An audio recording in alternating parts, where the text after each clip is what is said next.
วิธีการ Copy ลิงก์แล้วส่งลิงก์ให้คนใหม่เนาะถ้ามิดเข้าไปบ่อนเมนูแอป VPay เนาะเลื่อนขึ้นแล้วเช่นหน้าต่างบ่อน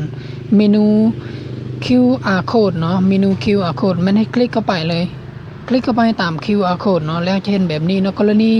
สมาชิกอยู่ใกล้ๆกันเนาะให้แนะนำให้กับเจ้าดาวน์โหลดแอปแล้วเข้าสู่บ่อนลงทะเบียนสีแดงเนาะแล้วเข้าไปสแกนตาม QR code เนาะกรณีอยู่ใกล้ๆกันกรณีเขาเจ้าบ่ฮู้วิธีการสมัครมันให้คลิกสมัครตามนี้ให้กับเจ้าเลยคลิกเข้าไปปุ๊บตามลูกศรเนาะหลังจากนั้นก็สมัครให้กับเจ้าเนาะกรณีอยู่ไกลเนาะอยู่ต่างแขวงก็ copy link เนาะ copy ปุ๊บ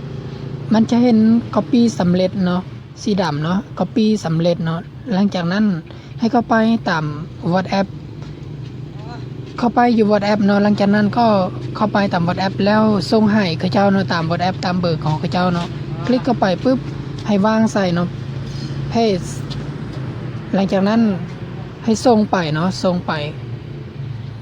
แต่บนส่งโอเคถือว่าสำเร็จเนาะการ copy link และส่งลิงก์ก็ให้เขาเจ้าสมัครตามนี้เนาะ